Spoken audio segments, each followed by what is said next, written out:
And we are live, man. Appreciate y'all tuning in to the Bluebloods official podcast of FCS Football Central on SI. Myself, as always, joined by my guy, Coach Fred over at Alcorn State. Man, Coach, how we feeling today? Man, look here. I'm a lot better than I was Sunday. So we're gonna say we're on the up, baby. We're on the up. How you doing? Man, doing good, doing good. Big weekend of football. Real quick, man, I know me and you both have family down there in Florida, man. I'm hoping everyone down there is staying safe throughout the hurricane. I got family in Tally, so definitely hoping they're staying safe over there. I got family in Tampa. I saw the storm surge is going crazy in Tampa right now.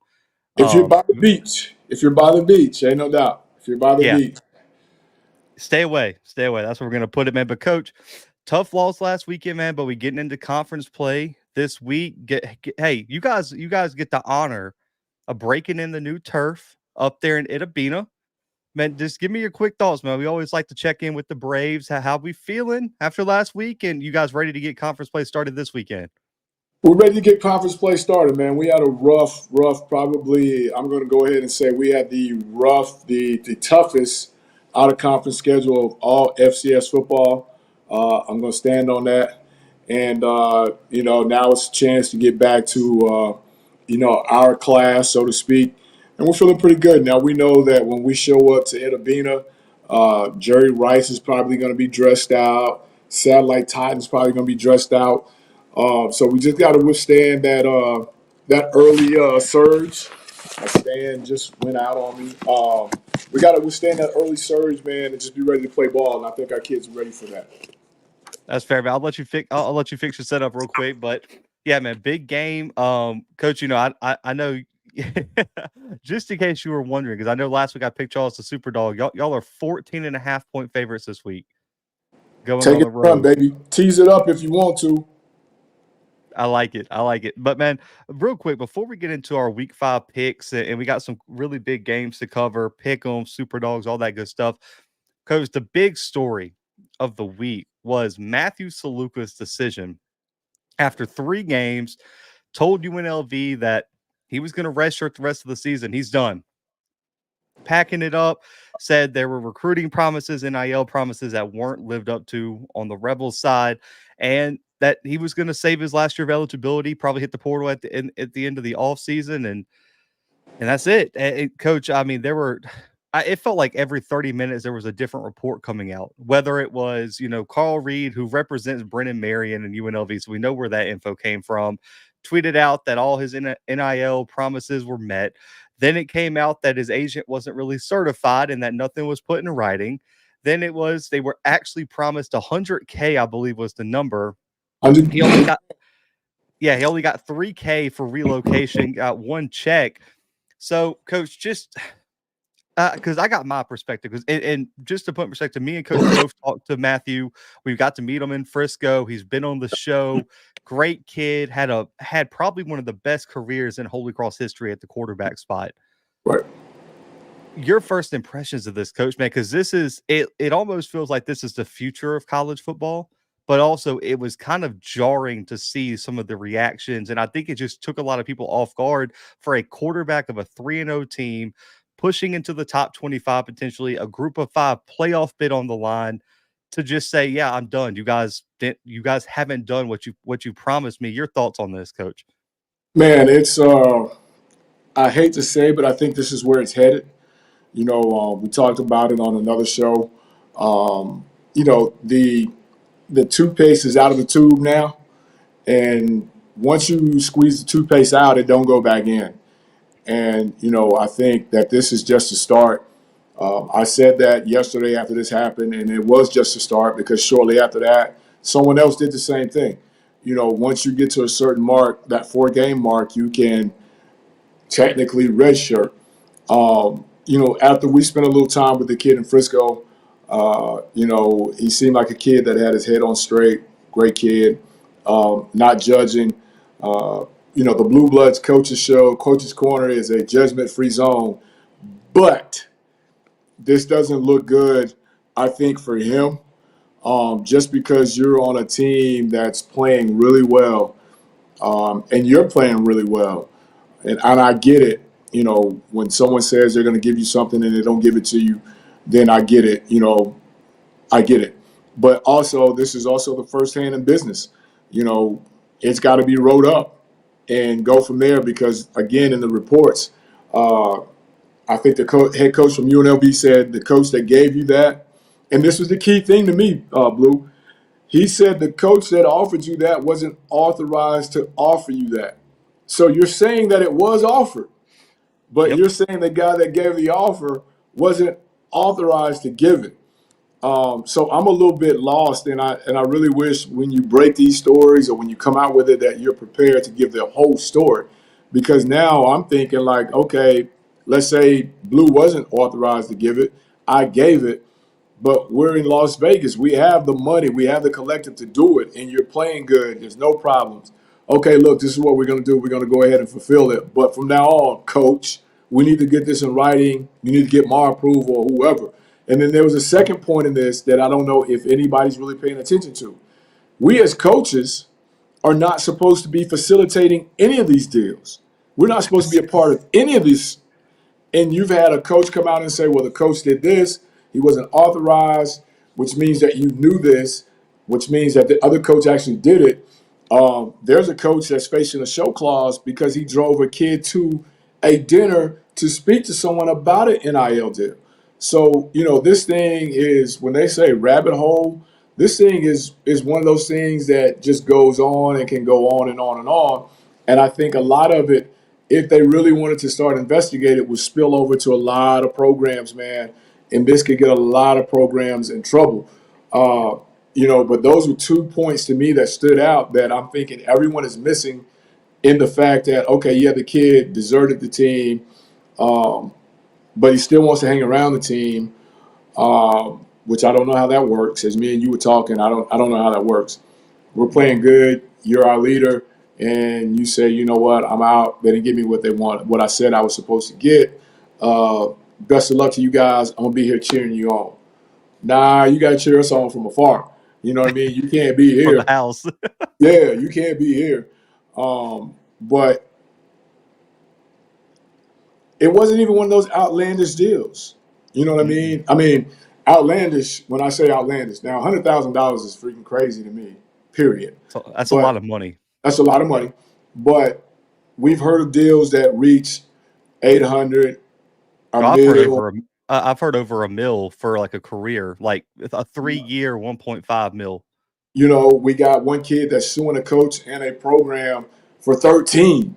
Like, and this kid was coming out of high school. Who offers a kid coming out of high school 13.5 million? I don't know. Uh, I don't even know how that makes sense. But that's what's in the lawsuit. That's in the courts. But 100 grand. He's playing well. Look, slap the coach on the wrist. Give the kid his money. Let's keep playing. Or, kid, you love football. This is what you're here to do. Play it out. You got one more anyway, and No, let's no, go. I think he's No, done. that's right. He said this was it. Yeah, Uh, so that's why I think he's in a bad position. Like I feel bad because coach, I think there's multiple ways to look at it. And I think all of them are a little bit correct, right? Because we still don't know the full story, and it's probably somewhere in the middle of all the reports that have come out. they say it's three I sides. Yeah, oh, definitely 3 sides, but I do feel bad for Matt because I do think he was put in a bad situation, coach, because if he had 2 years of eligibility, I'm with you. Stick it out with your teammates, finish this out, you got 1 more year, go get your bag then. But this is his last year of eligibility, if I'm not mistaken. He can't just wait to get the bag because at the end of the day, he's probably not an NFL guy. This might be his only opportunity to get paid. You I get promised it. me 100K. I need I need that. my 100K. Yeah, I And I need that. need that in my account. And so, and the other thing is to the NCAA gets some fault because we knew this was bound to happen when they drug their feet and there's no guidelines, there's no guardrails, there's no Go get it. legislation. It's just a Pandora's box of NIL. And can you offer it? Can you not? Is there written contracts? Is there not? Is it installment plans? Is it, there's just all these different things. So, and then at the same time, UNLV, am this is the one thing that I'm mostly glad that has maybe can come out of this is the first step on putting pressure. And I tweeted this out yesterday, coach, for universities to stop lying to players. Because we've talked about it, because we're in a unique spot covering FCS programs. All the guys who cover P5 and G5, they have a different perspective than us because they don't know about me and you could probably sit here and have a 2-hour show about the horror stories of the guys that we know personally that have been promised things at the FBS level that weren't delivered over the past, let's just say 2 years, coach. Right. Because I can name a few off the top of my head that were promised playing time, money, relocation stuff, like all kind of things that weren't delivered.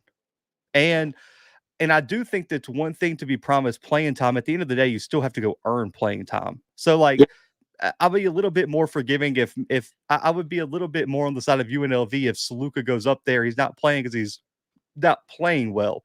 That's a different conversation. I think that's what happened with the USC kid is what he said. He was promised playing time. He wasn't playing, wants a red shirt for development.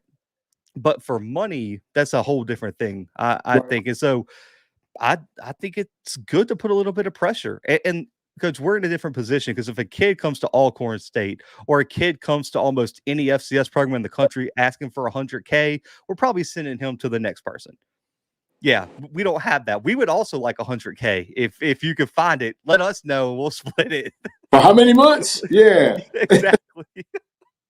$100K is out of the price range of the schools we cover. But I would say for most of them, there might be a handful that could get it done for the right guy. But because then the interesting perspective is the guy taking his place was a pretty good FCS player as well. And Hajj Malik Williams from Campbell. So I wonder if he's getting paid what he was promised.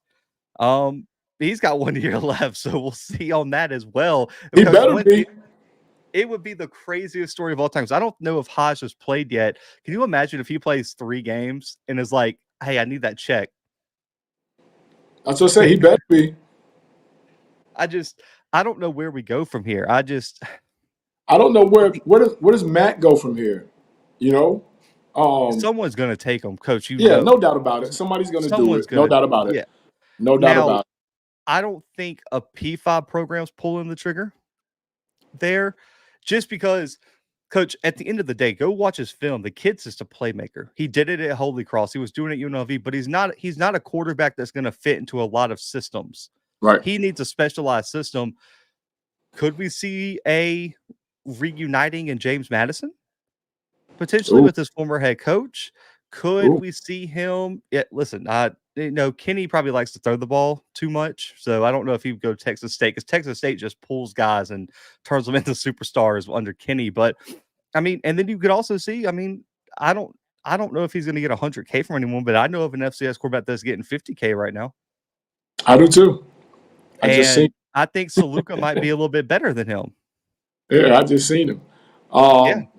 You know, I just think it's a black eye on both. I think it's a black eye on the program. Agreed. Now, if they're going to deal in NIL, they're going to have to deal up front.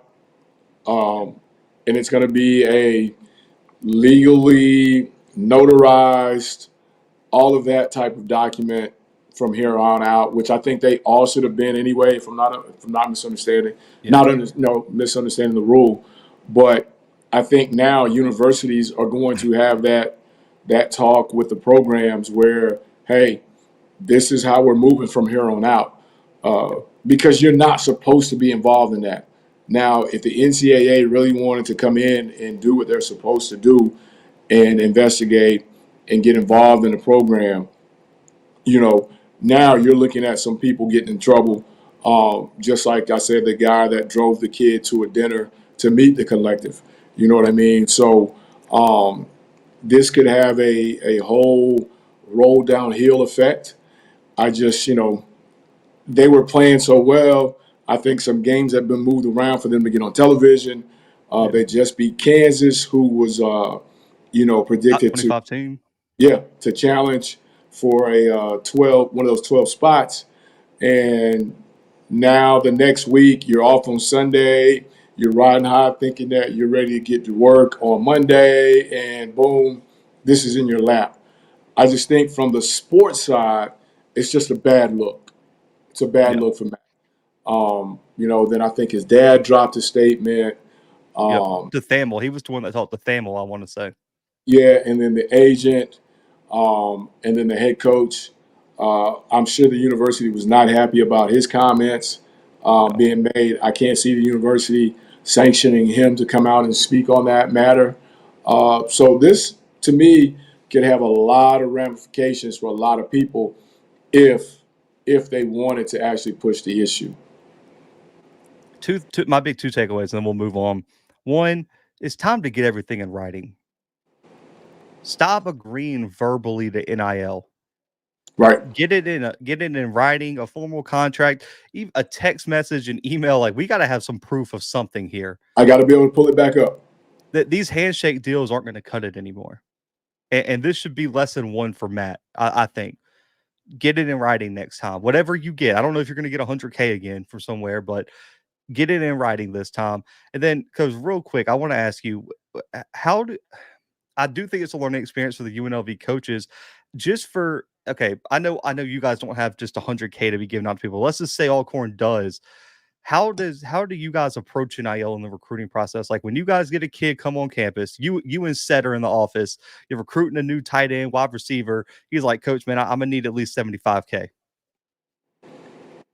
Where do you go from there?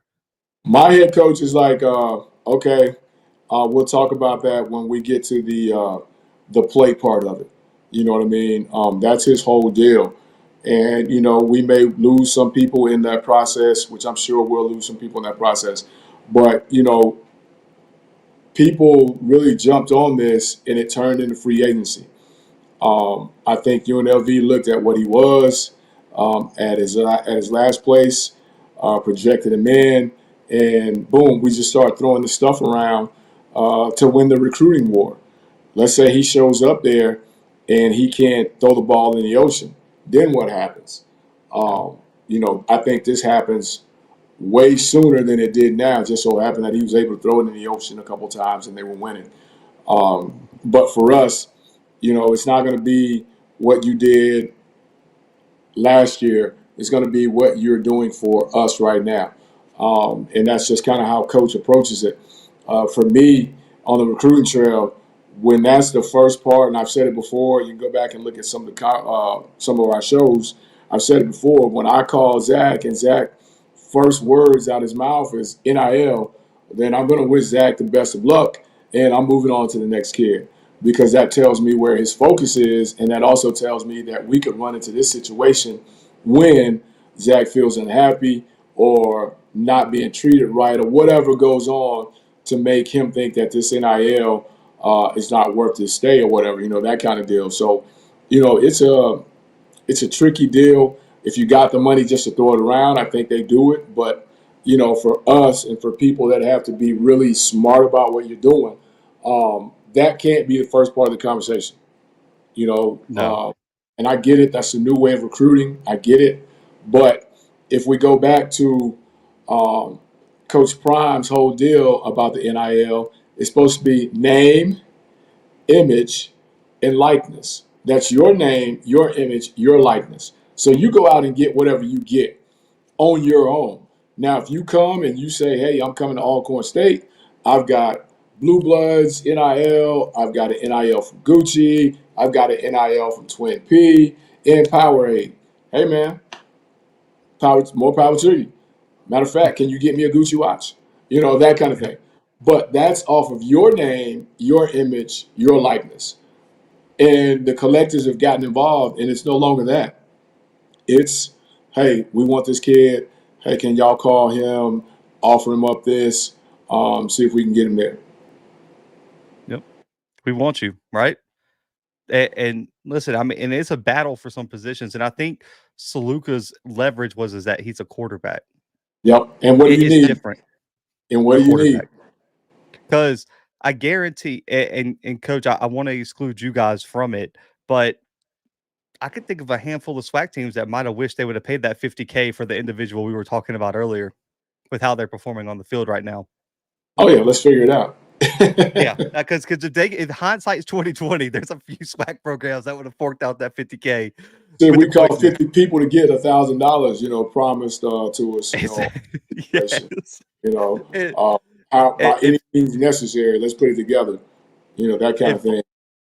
our guy Kyler, man, shout out to Kyler, man, FCS fans nation, man. He tweeted at us and said, Coach, if you got 100K, man, he got some eligibility left. He said he'll suit up for Alcorn this weekend. Hey, if we got 100K, I think I might have a year left. I might Yeah, have to no go in under a kidding. different name, but you know what I mean. I'm gonna Um, have to start stretching. you know what I mean. Get in a little bit of shape here. Let me go run some laps. But Listen, I'm about to it's say this live's gonna end. Me and Coach got to go get some workouts in, man. We got to hit the field and practice some right, routes. right now. I got to get this sweat jacket on. Whatever it is, it's got to go right now. You know, the kid that was at Pitt a couple years ago that won the Blitnikoff Award. You know, Oh yeah. he's the best receiver in the country, and someone offers him uh, downtown property on the West Coast, and he leaves. I don't know if he's been heard of or heard from since, so to speak. You know what I mean? Wow. So it's one of those deals where I think you got to have a strong team around you, and you've got to understand what you got going on, where you're at before you jump into that pay per play type of situation. Yep, and to end this up, man, Coach Watson, man. I know we talked earlier. If you got 100K, man, I think I listen. I know y'all need a tackle out there, man. I can get it suited up with the quickness, man. I'll get Coach to get me a hotel up in Lorman. But man, Coach, let's start. Let's get to these games. And we got three big games of the week, and then we're gonna get to our pick on Super Dogs. We got a lot of games to preview. We're gonna kick it off here, man. Our HBCU game of the week, State Fair Classic, man. Grambling State PV. Coach Grambling, massive win last weekend, man. We didn't really get to do a recap. Me and Timothy talked about it, but man, Grambling just keeps finding ways to win, Coach. They might not play their best on offense, but they just find ways to win games. PV had every opportunity last week, Coach, to knock off Southern and came up short late, man. Southern made some second half adjustments, shuffled the offensive lineup, made some changes offensively, and started rolling. And so you're looking now. This is I think PV is in a bad spot right now in the West, sitting 0-2 in the division. But this is an absolute must win. If they drop this game, It's over the with. season's actually over. It's over with. No doubt about it. And with Grambling, you get this win, man, you're really off to the races. 4-1. Now the Jackson game wasn't a conference game, but that's still a massive win. You're sitting at 4-1, 1-0 in the conference, 1-0 in the division, because they're looking like possibly the early favorite here coming out of the West. And we talked about it a little bit in the preseason. They had the talent on paper, but none of us knew how that talent was going to gel. And coach, they're 4-1 with Miles Crawley playing average football right now compared to what we saw from him early last season. That's just if Miles Crawley puts it together, this Grambling team looks really good right now. And they're playing really good defensively, like you said.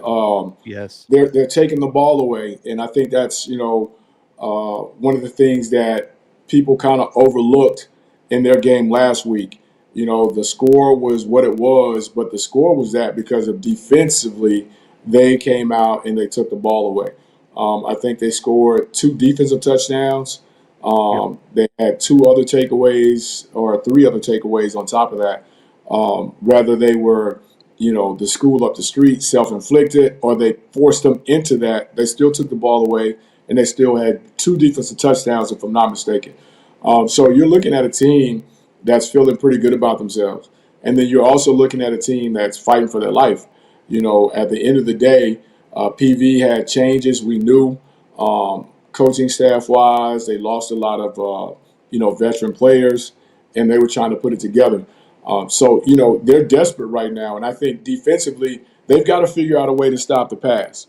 They've been really good within the parameters of the run game, but they've got to be able to stop the pass, and they've got to be able to find a way to pass the ball. You know, your quarterback has 4 TDs, 3 INTs, and less than 45% passing. That's not going to get it done. And in this situation here, you've got to find a way to keep Grambling's offense off the field, and you've got to find a way not to turn the ball over. Miles, again, like you said, is kind of playing, even kill football, so to speak. He's not turning it over so much, and their defense is taking it away. So, he's matching the defensive output. But at the end of the day, the team that turns it over the least in this game and is able to control the field position, I think wins this one. So to me, Miles has got to control it. PV's got to control Miles. One's fighting for their life. One's fighting to take over the top spot. I think it's going to be a pretty good game. But I Coach, still go ahead.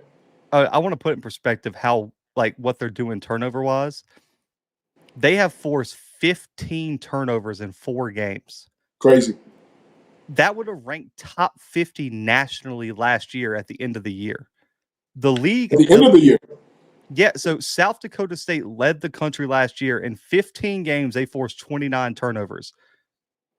Grambling has forced 15 in 4 games and 11 in the past 2. They forced 6 against Commerce, 5 against Jackson. I mean, and against Jackson, because you mentioned the 2 defensive touchdowns, they had 24 points off of turnovers last week. That was enough. You know what I mean? Coach, I don't care if they were playing the New England Patriots. You cannot turn the ball over 5 times and give up 24 unanswered points and win a football game. And that's the thing that we've always talked about on the show. The team that turns it over the least, regardless of who you're playing, has the best chance to win the game. And last week, going back and kind of looking at that tape, Jackson was kind of in control, so to speak, and then boom, turnover. Jackson regains the momentum, boom, turnover, touchdown. And I think late in the game, it got down to them turning it over and Grambling just controlling it, getting a couple first downs, and taking the heart away from the school up the street. Coach, the past 2 weeks, Grambling has been outgained by almost 200 yards in both games. Yeah. And found a way to win. I mean, their offense looked really good early against Jackson, and it just kind of slowly tailored off. And so that's the one concern I have is if we don't get those turnovers, can Grambling keep up the momentum? And this is kind of the tricky thing about football, because I'm of the mindset, okay, one fan base is going to say, oh, we shot ourselves in the foot. We turned it over. Grambling fans are going to say, no, we forced you to turn the football over. We made you do that. And so I think it's a fine balance. The question becomes is this a trend for Grambling, or have they just been in the right place, the right time the past few weeks? Because you remember now, coming in, they were hanging their hat on their new offense coordinator and their quarterback. And what's been keeping them alive? Their defense. So now that you shift your mindset and say, hey, look, we're going to turn around and we're going to hand it off to KH and let them guys control it, play field position, go get it for his defense. Or do you continue to play, I don't want to say Russian roulette, but do you continue to play Russian roulette with your offense, 3 and out, touchdown, hoping that your defense can keep you in the game? So that's going to be the interesting thing to see with this trend. Are they going to change from being offensive-minded to a defensive-minded ball club? I will say a guy who I really, really like for Grambling, he went on my radar coming into the year, Andrew Jones, number 6, has been balling this year defensively for Grambling. 38 tackles, 6.5 for loss, 1.5 sacks. He was everywhere last weekend for that defense. So really, really like him. Bryce Cage, number 4, is another guy who has been playing really, really well. Coach, they force a lot of interceptions. The secondary just seems to be in the right spot. And at the end of the day, Coach, half of the challenge of being a good defense is if you're in the right spot on your assignment, plays are going to come to you. Ball's going to fire. I think they do. I think they do get a little bit of credit for forcing the turnovers. The thing I do want to see, I want to see a little bit more consistency running the football. I think they got a lot of talent with Hargrove and Bradford. I just want them to see, I just want to see them be more consistent, more efficient running the football. And I think this weekend they go up against a PV team that is susceptible, that will allow some of that. My biggest concern about PV, and I said this on HBCU Nightly, Coach, PV didn't fix their defensive issues from last year. I still think that they're struggling there, especially in the secondary. The other thing that is different from PV from last year is the run game really bailed them out last year. They were able to run the football against almost everybody. Coach, they cannot run the football this year because this year they're averaging 83 yards per game, 2.2 yards per carry. And this is with, I would say, question marks at the quarterback spot because Cam Peters didn't win the battle. He's looked up and down. I just, if they can't find a way to run the football and take the pressure off of Peters in this game, I don't see how they beat Grambling this weekend. Right. Give me 1 sec, B. Yeah, if you're good. So yeah, that's my biggest question, guys. If PV has not been able to run the football, and it makes no sense because they went out and got McDowell at running back, who was a really good running back for Campbell. They got Scooter Adams. They got Wisham at number 2. If they can't run the football, I think Grambling forces too many turnovers this weekend. I think they're going to get pressure on the quarterback over there at PV, and then also too, I don't know where PV is as a program right now. I just haven't seen the explosiveness. They weren't getting the ball to playmakers last week against Southern, and it really it looked bad offensively. So I don't know where PV goes. Let me get my pick, and I'll get Coach's pick when he jumps back in here. But I'm gonna go Grambling in this matchup, and I'm gonna see what the spread is real quick. I want to give you guys the spread on this one. I want to say so Grambling's a 13.5-point favorite in this game, and I think they cover. I think I got Grambling by anywhere 14 to 17 points. I think Grambling gets it together. I think Miles Crawley has a big game. PV continues to struggle offensively, and so I'm gonna go Grambling here, covering the spread. Coach, your pick here, 13.5-point favorite for the Tigers. Who you got in this one? Grambling gets to smoke cigars again in the State Fair Classic, man. I just got to believe that. I think PV is going to put up a fight because they know this is essentially their season could be over before Halloween. We say in the business, when your season's over before Halloween, the problems become bigger. And this right here could be the end of their season before Halloween. So I got to believe that Grambling just comes in, plays defense, hands the ball off, and gets out of there with a win. I think they cover. Coach, and we don't have to speak on this yet, but this is going to be a conversation that we're going to have eventually. Earlier this week on HBCU Nightly, I didn't know Josh, this. what up, Josh? Yeah, shout out to Josh. I did not know McDowell's contract was up this year, and there's a talk that if he doesn't win this game, they're moving on. I don't know how you do that. Yeah. But again, I'm speaking from the college shirt perspective. You're one year removed from winning the championship. I just don't know how you do that. But We've seen if that's crazier things true, happen. if that's true, if that's true, we will definitely hear louder and louder rumblings come Sunday because I just don't know how they pull this one off. B. Again, like you said, stranger things have happened, but I just don't see this one happening. I don't either, but I thought that was wild because I don't think we had any conversations about McDowell being on the hot seat this offseason. Not at all. And the conversation Sunday was who's more on the hot seat, him or Maynard? And we already know how hot it is in Huntsville right now. Wow. So that it's crazy to think about. Crazy that's business, the conversation that we're having. Another big one, man. Number 4 Idaho at number 14 UC Davis. Coach, man, you might have been 1 year too early on the bandwagon here with the Vandals, man. They are rolling right now. 7.5-point favorites on the road.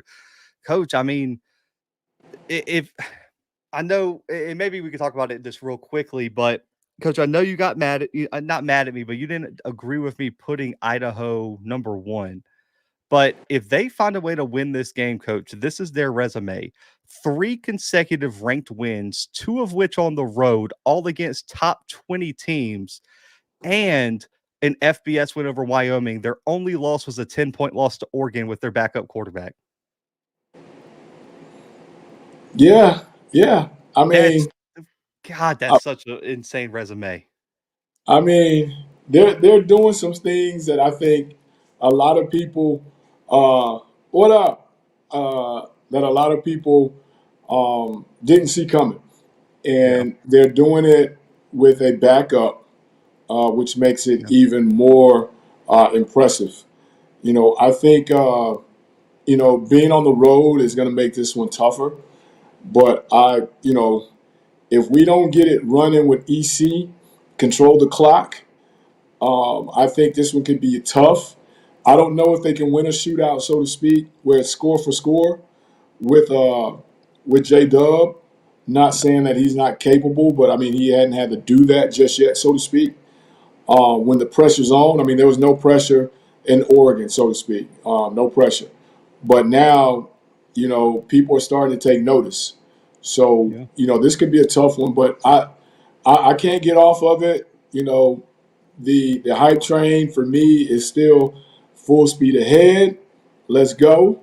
Um, I got them going on the road, winning a tough one, man. Field goal, field goal. They Field run out goal. of that. J Dub gets it done. Defense comes up with a big stop at the end. Um, I feel good about it. It just can't be a shootout, so the defense is going to have to come and help us out here. I'm a, this is the key to me. There's two. One of which being, and our guy Patrick in the chat already kind of beat me to it, man. I know he's rocking with his Vandals, but they Me have to and run the Pat. football, coach. They have to run the football here. I mean, and they've been solid running the ball, so I'm not worried. I mean, coach, they put up what 171, I think, against Abilene Christian, 247 on the ground against was it UAlbany, but Nate Thomas and Eli Cummings have been great, coach. Both over 200 yards. They've combined for 4 touchdowns. Their presence on the ground has really taken the pressure off of the quarterback, which has been massive, I think, for his development. And I thought Jack played really well last week, coach. 253, 2 early touchdowns, really got that offense clicking, and they built a 27-3 lead, and they just let their defense eat. That's what it came down to. So I thought he played really well. And the other thing is, if Miles Hastings does not protect the ball against this Vandals defense, this thing could get ugly. Could be a long And neck. and he struggled with that. I mean, he's been solid over 1,000 yards passing, but 6 touchdowns, 5 picks, not High, going to get it done. high risk, high reward. You Yeah, know, CJ Hutton at wide receiver is a dog too. That kid can ball. and that's going to be the deal. Can Idaho defense do enough to keep them in it early? And can J Dub? Because I don't know. I mean, you don't lose your position to injury, but do you force him back in right now? That's always the big question when you're talking about players returning from injury. So the coaching staff has been there all week, so of course they will make the right decision for the team. But Mhm. but speaking for us on the hype train, let's keep going with J Dub. Let's keep it in the middle of the road. Defense, control it, and whether it's by 1 or it's by 31, just get out of there with the win. And I think they can do that. Ball control, and make MH turn it over. I think they have an opportunity. And I don't know if you've looked at the pictures, but the LL, the running back for UC He's Davis, balling. I was about to get there. He's balling man, again. with a mustache like that, you've got to play. You've got to be able to play. You've got to be able to play. And he's And he putting can up do it. numbers. He could do it on both. He's our second leading receiver. He does it on the ground. I think he's averaging like 130, 140 of all-purpose yards per game right now. Yep. Just he's the offense. You've got to find number 3. If number 3 has a big game, Could be Idaho could be in trouble. And could coach, be I don't know trouble. how you feel. My biggest concern in this game is I think all the road game. Idaho's only played 1 home game so far. So they got 1 home game in the month of September. Do all these ranked in FBS matchups start to pile on? Are they And tired? Are they beat yeah, up? Are they can they come in here fresh, focused, and give it? I just really do think that that's my concern is that they're just out of gas right now. and that becomes tough mentally, man, because you say there's no pressure, but that pressure is in the back of your mind. Trying to keep pace, trying to keep it moving. So mentally, does a fatigue set in this early? Having those travel days, what's the mindset of the ball club? Are they embracing this, or are they just like, man, when can we get to the home part of our schedule? So it's going to be a lot said early about this, and UC Davis could cancel all this out if they come out early and hit them over the head and jump out to a quick lead, two-score lead, so to speak. But I just don't know if Idaho's defense, is built to give that up right now. But Yeah. again, I've got to continue to ride that train. We're going to push that throttle just a little bit farther, pick up the speed. But like I said, I think they go on the road and they come out with a good big win here. The other thing is UC Davis has had problems protecting the quarterback. 4 sacks given up last week, 3 sacks the week before against 2 front sevens that aren't Idaho. Keyshawn James Newby balling. I want to say it's almost 30 tackles for loss in the past 3 weeks too. Yeah, If they allow Idaho to keep them to behind the get going chains like and that. off, Yeah, yeah, it's going to be a long day. I think Idaho leans on the run game, coach. I think they get out of here 7-point win. I think that spread's about right on there. And I think Idaho gets another win. And coach, let me ask you, 3 ranked wins and FBS win. Are they number 1 of your ballot? still number 2 until one loses, baby. Crazy. Oh goodness. And you know how Crazy. I feel about them, but still until the champion gets knocked down, man. Now, if you want to do the right thing and you want to vote them both, number 1, I can live with that. Okay. That's been That's done fair. before. That's been done before. That's fair. We aren't allowed to do that at this level, but I'm going to stick with Idaho. Listen, since you're voting South Dakota State, I'm voting Idaho. I guess are tied technically in the Bluebloods ballot. We'll have to see what Timothy does. I don't know. I think Timothy might be with you. I think Timothy might have South Dakota State in number 1. He'll probably post it in the chat. But coach, our game of the week, real quick. Number 12, Mercer on the road. Number 23, Wofford. I cannot believe Wofford is in the position where they're the game of the week this year. I would have never predicted this would have ever been our game of the week, ever.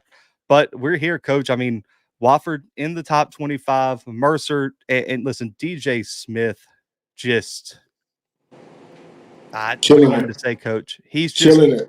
He's been Killing that it. guy for them. And then defensively, coach, we talked about the competition increasing. Mercer's defense is still only allowing 9 points per game, 1.2 yards per carry, 1 passing touchdown allowed compared to 5 picks, and they're holding opponents under 4.5 yards per play and 243 yards per game. Killing it. Killing it. And Timothy's with you. He's got the Jacks at number 1. yeah, yeah. He understands. He understands. He understands. But you speak about Wofford being the game of the week. I would have never picked it. I would have never said Mercer would be on this role after what they lost. In the offseason, so to speak, losing that bad man out wide. They're off to a surprisingly great start as well, I think. Ayo's got his work cut out for him. I think, he's playing great ball right now, but they've got to get their running game going to keep Mercer on the sideline. And if they can do that, they have an opportunity to make this game tough. And I think, by them being the home team, and we hadn't got to the Super Dogs just yet, I'm going to ride with them. I'm going to say AO does just enough. I'm going to say they're good enough to keep away from D Smith, long enough, and I think they secure the win at home. Man, I'm going with them with the upset.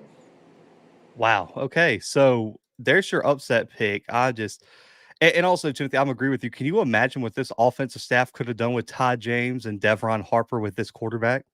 Man, look here. Oh, Ty James would have went for like 1,600 yards in this offense. He would have already been at that mark. Because, Coach, we were screaming that the offensive staff wasn't letting them push the ball down the field. They're Right. going downfield now, which was what Ty James was built to do. And then you had Devron underneath. 1 year too early. 1 year too early for that one. But, Coach, I'm actually opposite.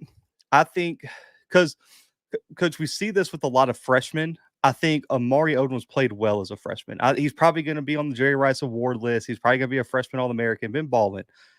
But there's those games on the schedule where you grow up. You have to grow up really fast, and it's a learning experience. And this is one I of those. think I'm with you. I think this is one of those, Coach. When I look at Mercer's defense, they have playmakers at all three levels.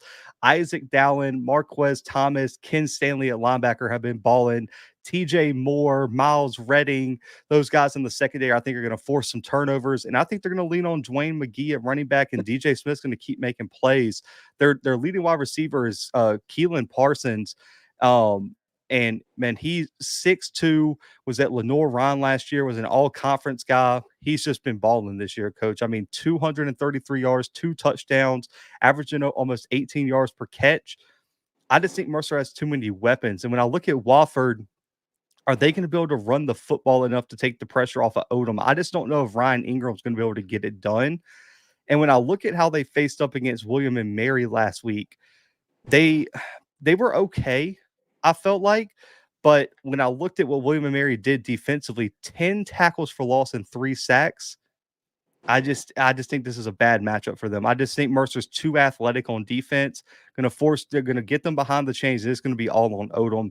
And also, too, Coach, I know we don't like to project weather, but right there in South Carolina could be pretty. That rain's coming up there. It could be an ugly game, and I like the Mercer defense to really ball out in that environment. They did it a few weeks ago with Bethune-Cookman.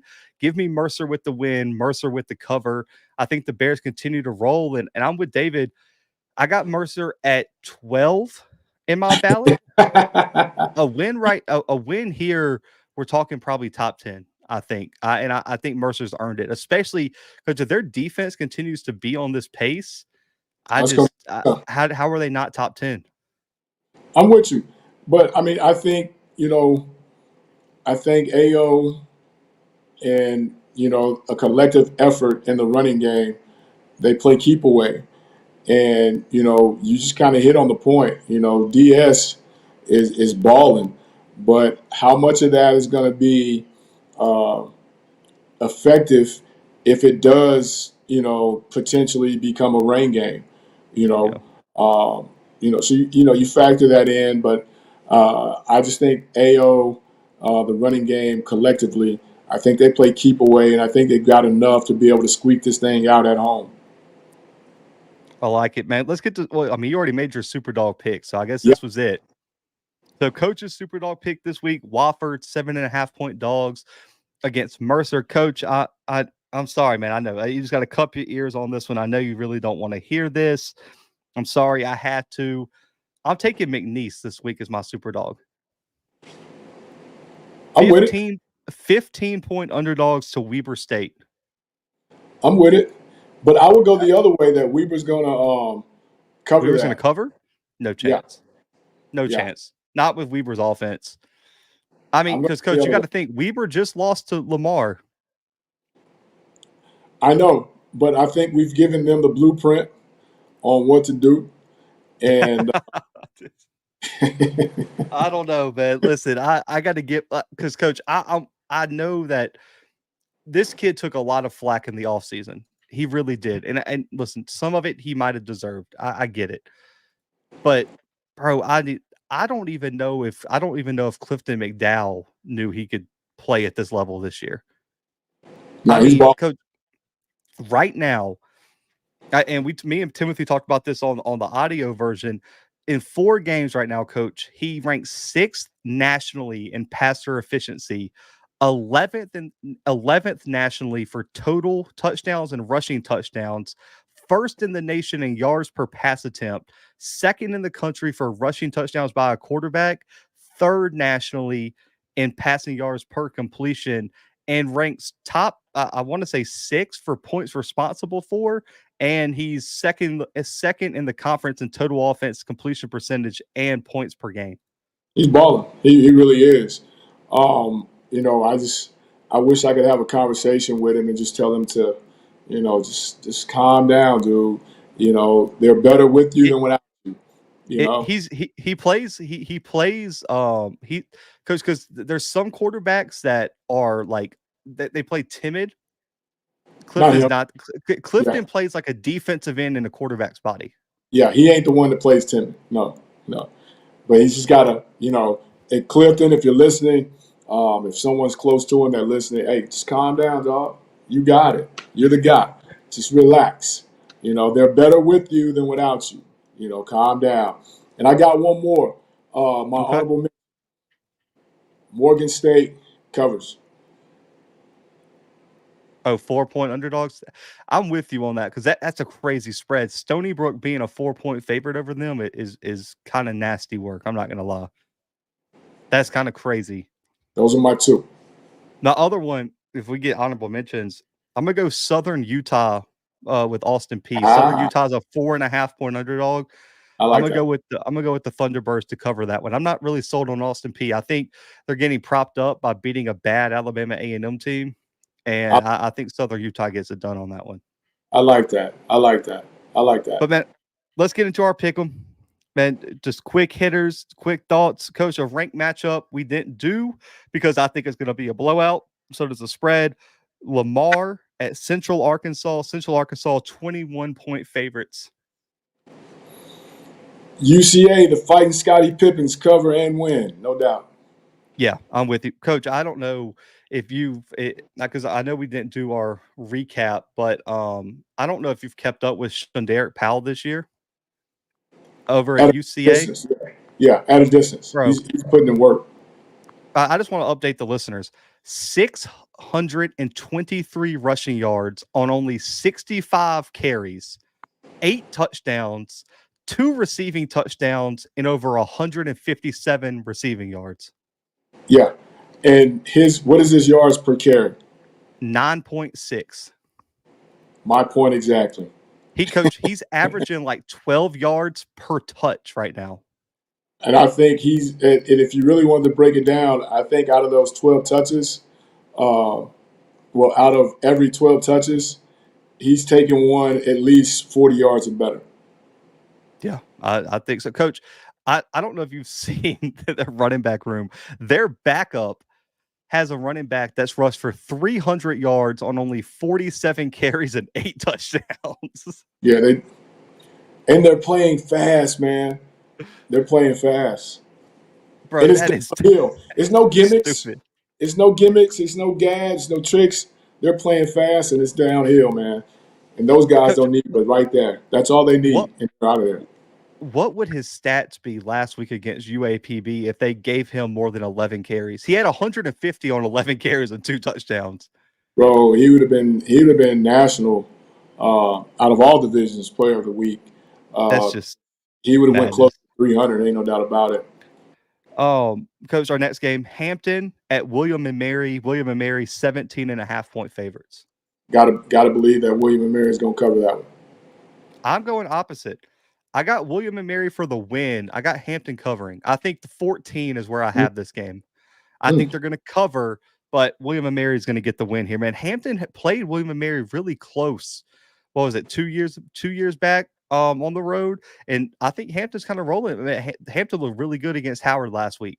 So I'm sorry, D-Love. I didn't. Y'all were just the last opponent. I had to. I apologize. You guys played really well. 17 points. I will say this, D-Love. I don't say a lot on this show. I got to find. I do What's want up, dude? to. I do want to shout this kid out for you, man. Micah Hagan is playing crazy football right now for UAPB at quarterback. That kid's legit. So, man, shout out to Micah Hagan. I really do. I'm going to say it. UAPB is going to catch somebody because of that kid. That kid is playing at such a high level. Russell, we'll come back to that comment after our pick if we got time. I don't know if Coach wants to do that, but I'll bring it up at the end of the show. You already know who's number one. Yeah, that's a fact. But Coach, I made you already got Weber covering. We'll skip that one. Montana at Eastern Washington. Montana 20-point favorites over the Eagles. Montana wins it, but I think Eastern gets under that 20. No chance. Give me Montana by 40. That's The only positive I see for Eastern Washington right now is Efton Chisholm. why That's they it. get under that. That's why they get under that. I just rock with him. I got to rock with him whenever because that kid had the intestinal fortitude to order a $200 steak on somebody else's tab with a straight face. I got to That's ride with crazy him where work. That is crazy work on that one. I I got to forgot ride about with him that. where Coach, here's why I'm nervous. They gave up 253 rushing yards to Southeastern Louisiana, and I then knew- 320 rushing yards to Nevada and 5 touchdowns. Coach, I just think Montana is going to just Eli Gilman is just going to get as many carries as he yeah, wants in this and we one. know what they like to do. We do.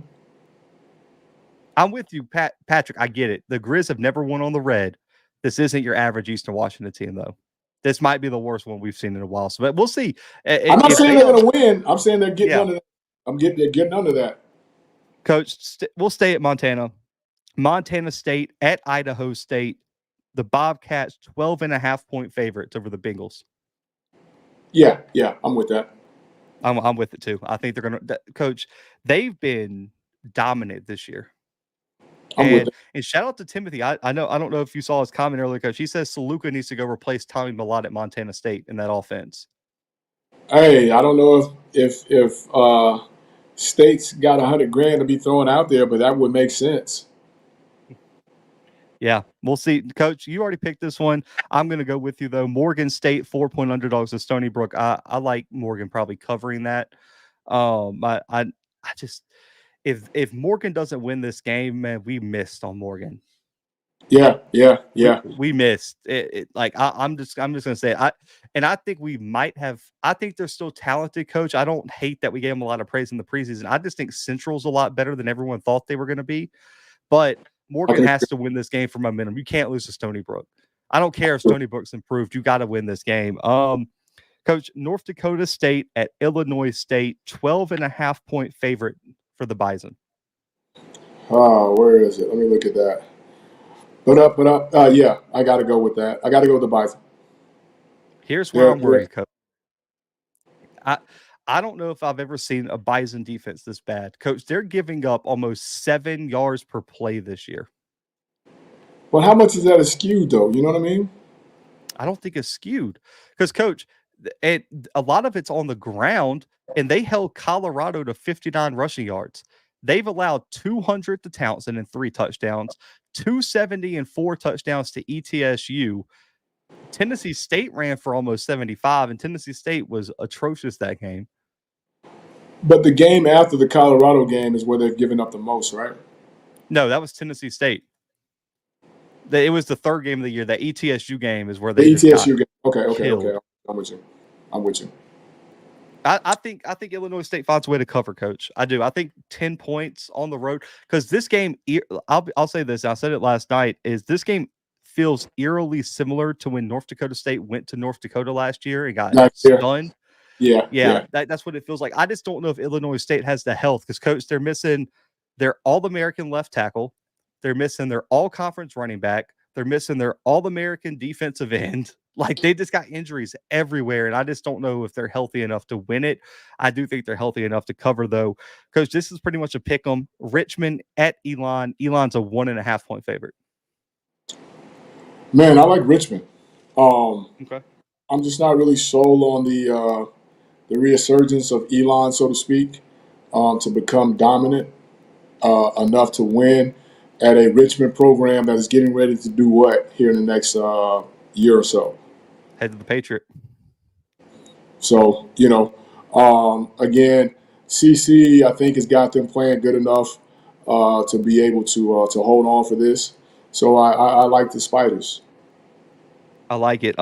Southeastern Louisiana at Tarleton State. Tarleton is an 11-point favorite. Coach, Kayvon Britton accounted for 82% of the total offensive production for Tarleton State last week with 4 rushing touchdowns and like 280 yards rushing.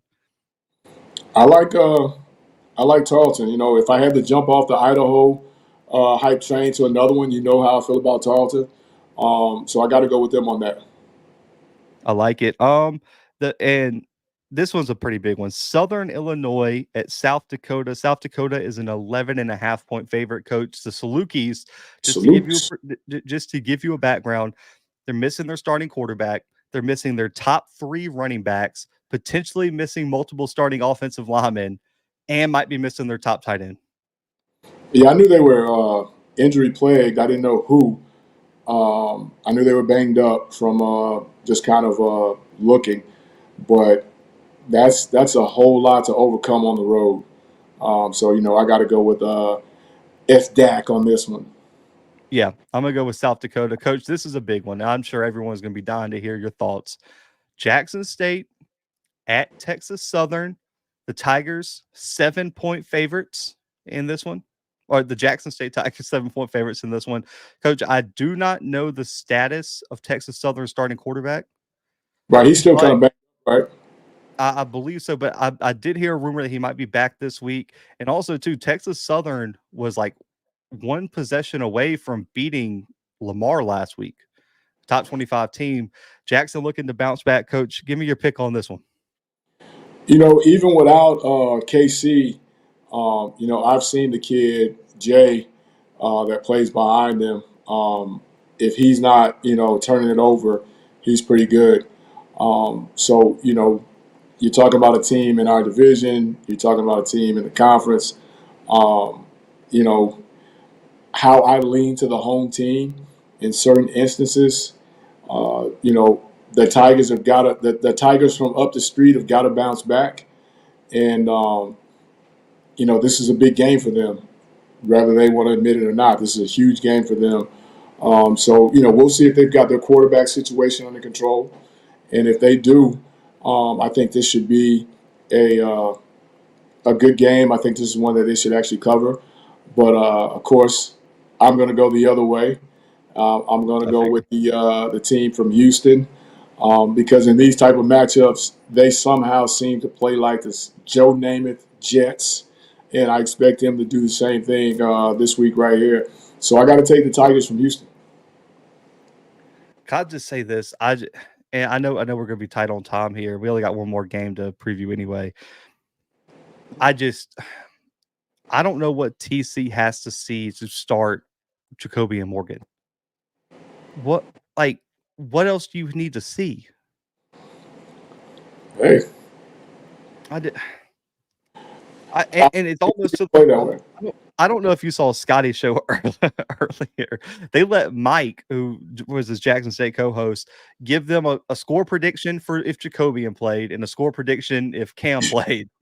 And that's almost how I feel. Like I really do think if they start Cam, I really won't be surprised if Texas Southern wins this game. That's how Well, I'm feeling it at this point. But if they start Jacoby and Jackson's going to find a way to win this game, I really believe that. And also, too, I do think if what is the kid's name? KJ. I want to say it's KJ Cooper. If he was the yeah, starter, I think Texas Southern finds a way to pull it off. But I'm gonna go against my gut here. I'm gonna say Jackson, and I'm gonna say what was the spread? Was it exactly 7, 7? 7. God, that's a push. Mm. I'll say they cover. I'll say Jackson wins. No, I'm gonna say they don't cover. I'll say by 3. I think Jackson by 3 on the road, just because I don't trust the play calling right now, man. Coach, I just don't get it. Because anyway, the kid has been hurt in every game. He got hurt again this weekend, Coach. And I know some Jackson fans got frustrated and was like, it's not his fault. I get it. It might not be his fault because that's 3 games in a row the kid has failed to finish the game. And Jacobian is 6'5", has not been knocked out of a game, and is the more of like efficient quarterback. You don't need a guy to run because you got 1,700 running backs. You don't need another one. Just let Jacoby is by far the better passer. What are we doing? Like, take McCoy out of the game and put him at the slot. Continue to try to figure it out, man. Let McCoy go. Let Morgan go. You try to figure you it said out. you said I hope they come to the reservation not figuring a thing out. They're still Try to playing both quarterbacks. just At say this you at this get 2 point, I'm possessions. like, I wouldn't even be surprised if TC pulls out the Alabama State and got McCoy at running back and Jacobian at the X and they're motioning. Like, it's just gotten to the point where I don't know what they're doing. I don't know. Again, And then obviously I don't know. again, I'm not there. I don't know what's going on up the street. I've got to figure out that you know, there's something that's making them go the way they go. I got to believe that. But at the end of the day, that's a tough trip. That's a tough stadium to play in because sure, all the fans from the school up the street will be there. but it's still going to be a fairly empty deal kind of thing. Can you get yourself up after the loss you took last week? Will that loss to Grambling beat them twice? So Yep. that's the thing. In all seriousness, can they get those kids to get that out of their system and move on and get to Houston without thinking about what happened in the Grambling game, or does the Grambling game beat them twice? So Yeah. the school up the street is battling a couple of different things, and I think the school in Houston, the Tigers from Houston, I think they get a chance to show if they're really legit in this situation and make it happen. Yeah, I'm kind of with KJ. I think TC, because Coach, you know this as a coach, and you're in a little bit different position because you're on the show with me, so you get to see it firsthand how fans are feeling. But I think it's, as a coach, you hear the fan base, You and do. As much as you say you don't, you do. yeah, and so I do think Jacobian gets an early look, but coach, it's just impossible. And I get it because people are going to say, well, look at the stats. Neither of them played well. Coach, it's different getting the start and being thrown in mid second, third quarter and be like, hey, save us, please. I know you're cold and you haven't been out here, but hey, please save us. That's way different than being the starter and getting into that rhythm of the offense. And you can say you're going to play two, um, but playing two, unless they are the exact same, you call different for different guys. Yeah. One is going to do something better than the other one, and it's just to your liking of what you want to go with. You know, um, there may be a case of NIL. We've got to play this kid. I don't know. I'm just throwing that out there.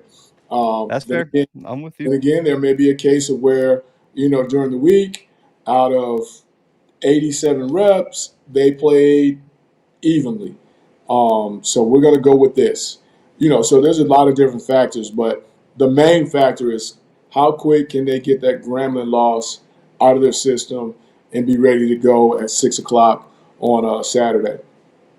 And I don't want to really spend a lot of time talking about this. Let me just say this.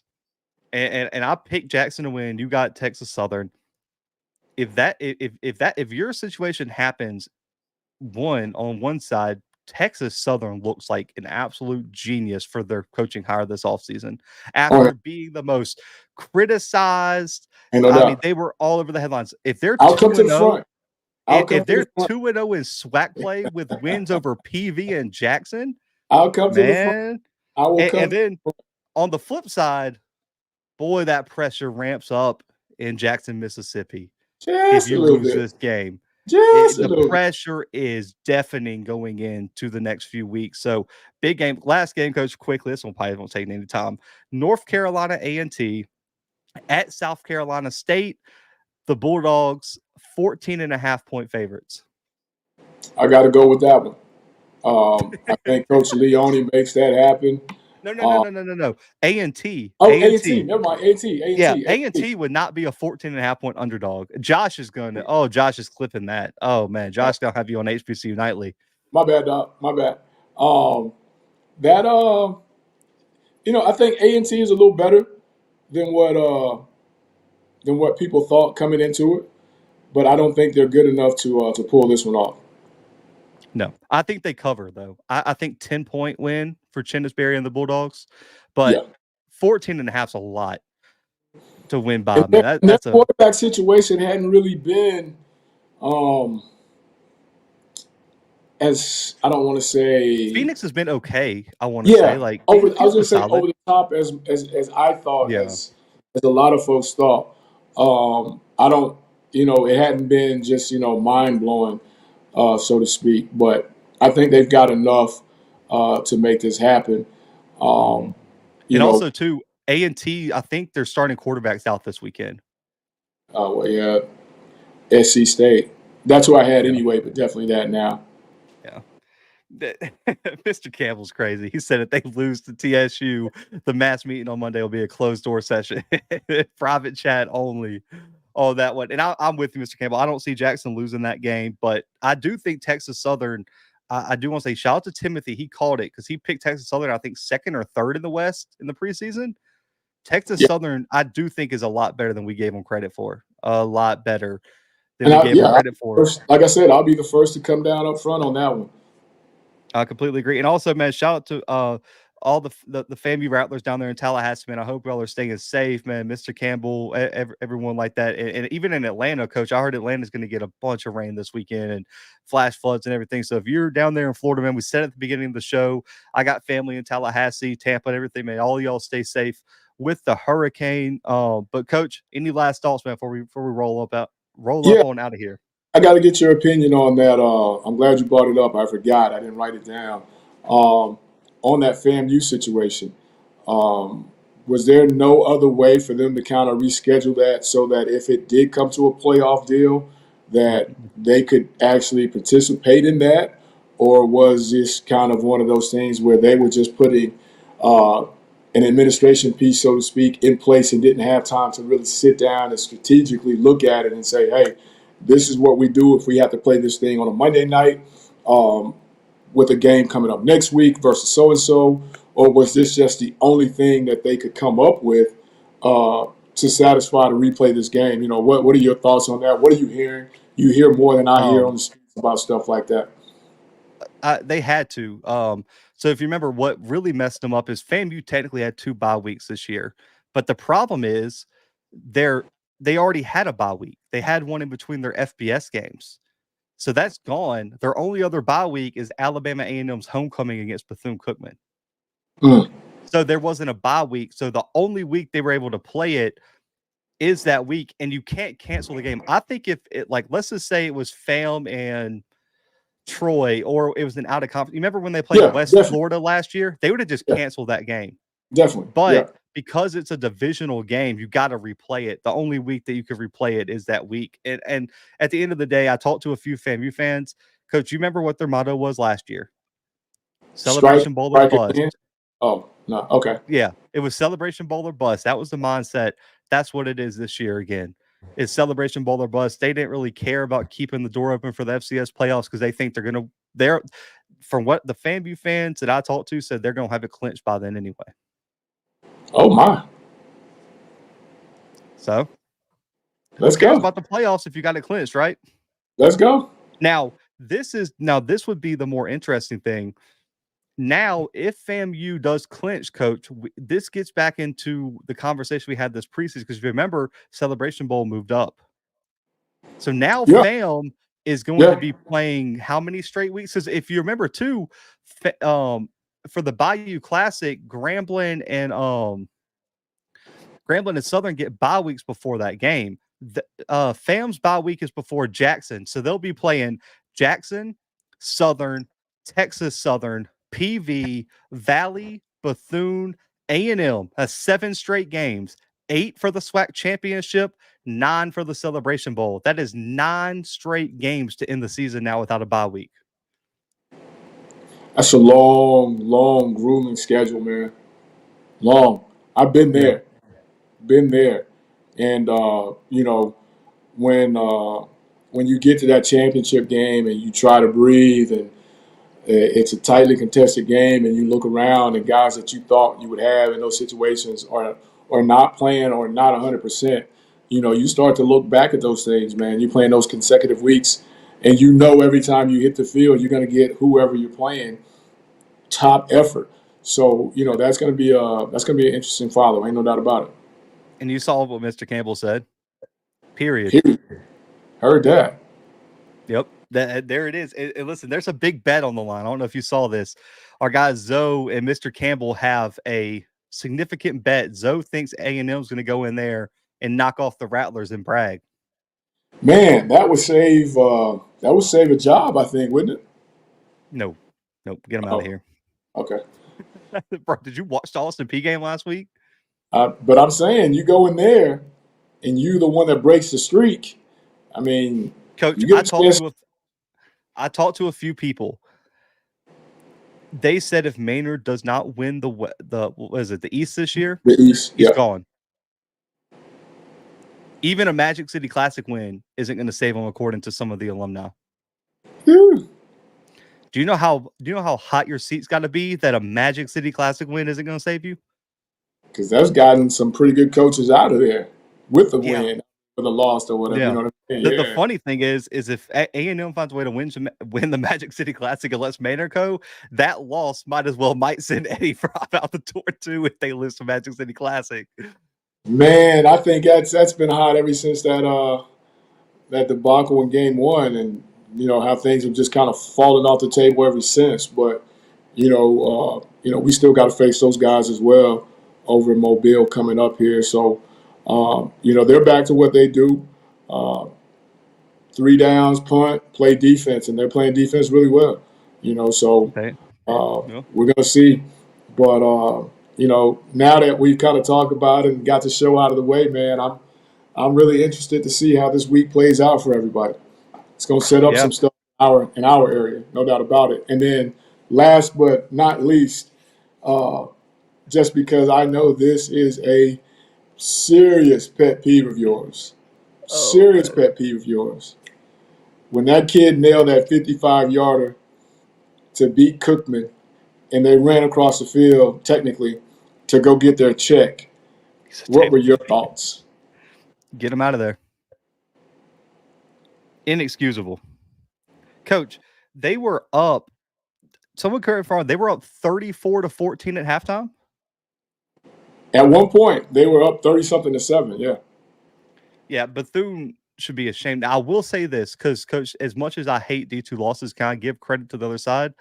That kid at Clark might be the best quarterback in HBCU football. Oh, he's a real deal. He's playing that kid right now. That kid is amazing. He's and playing right now. I don't know how that kid hasn't gotten an NIL offer to transfer up. I think he's a senior. Okay, well. Yeah. Now, somebody should have stopped him and said, hey, man, you've played your 4 at this level. Time to coach, because we talked about it. We talked about a $50,000 quarterback that should be in the SWAC right now. There's another one at Clark that probably should have been pulled up. Oh, ain't no doubt. Somebody should have been in his DMs and, hey, man, you've reached your game quota for them. You've done all you're supposed to do. Now, hey, go in there, tell them you're going to redshirt and you're coming to UNLV or whatever. Ain't no doubt about it. UNLV. Ain't no doubt about it. I mean, it was bad, man. Listen, and also, too, that kicker with the special teams problems the SWACs had, 55 yards, game winner, cold-blooded. Down the middle with room to spare. God, that would have been good from 60. Down the middle with room to spare. You were the first person I thought about after I saw that score. Like, oh, man. And he has no ties whatsoever to BCU, but I know he's fighting mad. Like he's a 3-time graduate from there. Dude, how did we get here, right? I don't know, man. I just don't understand how we got there, especially because everyone all season was like, Bethune's the dark horse, Bethune's this, Bethune's that. Come to the front. Yeah, where they sold me. They sold me. Ain't no doubt. Yeah, because you're right. David Wright III is a junior. And so because the crazy part is he transferred from Allen. Yeah, he came with the coach. Yeah. And like Mr. Campbell said, he said, "Oh, he will. He'll be at FAMU next year." Because Coach, I mean, right now, and hey, shout out to him, man. From Tampa, my mom's hometown. Always like to see the kids from Tampa balling. Coach, he's thrown for 1,300 yards, 14 touchdowns, 3 interceptions this year. From the crib, no doubt. And Coach, one of the games got canceled mid-game. Yeah, no, I've never heard of that. If that wasn't some D2 stuff right there, man. Look at Mr. Campbell said 40 plus years of watching HBCU football, never remembers an HBCU kicker hitting a 50-yard game winner. With room to spare. And it took Clark Atlanta to get it done. I mean, shout out to Clark. And listen, can we also say this? Is Teddy Keaton's the coach over there, right, man? Yeah. Coaching his ass off, man. Coaching his ass off. That dude is going to be in an FCS D1 program soon, coaching at that level. Ain't no doubt. You keep that up, ain't no doubt. So shout out to him. And also, too, like, Coach, we've talked about this. Those Atlanta schools are hot button topics for expansion for the MEAC and SWAC. Everyone wants to break into that Atlanta market. We've talked about that, yeah. Hey, maybe a catalyst here for something to shake on that finally, but we'll see. But, man, Coach, Man, hey, all of us, we appreciate me, Coach Timothy, man, appreciate y'all supporting the show. Audio version came out this morning, so if y'all already listened to that, appreciate it. You can check that on all podcast streaming platforms. Check this out, YouTube, hit the like button, subscribe. Me and Coach will be back Sunday, hopefully. And Coach has been having some crazy meetings on Sunday afternoon, so we'll see. We will see. I'm trying to get in the comments. My friend from up the street, is she in here? Who, Paris? Yeah, I'm trying to get. Yeah, she said like the stream. Yeah, Paris, that's what I want to say. Thank you for always telling people to like the stream there. You know, the stream there, my friend from up the street. KJ said maybe JSU if TC doesn't start to Jacoby. I'm like, hey, y'all get off my boy TC. Hey, no comment. Shout out to TC, man. One of my favorite coaches to talk to, man. But hit the like button, subscribe. Me and Coach will be back Sunday. And hopefully have something special for y'all on Monday as well. But for Coach Fred, myself, for the Blue Bloods, FCS Football Central on SI, we are out for right now.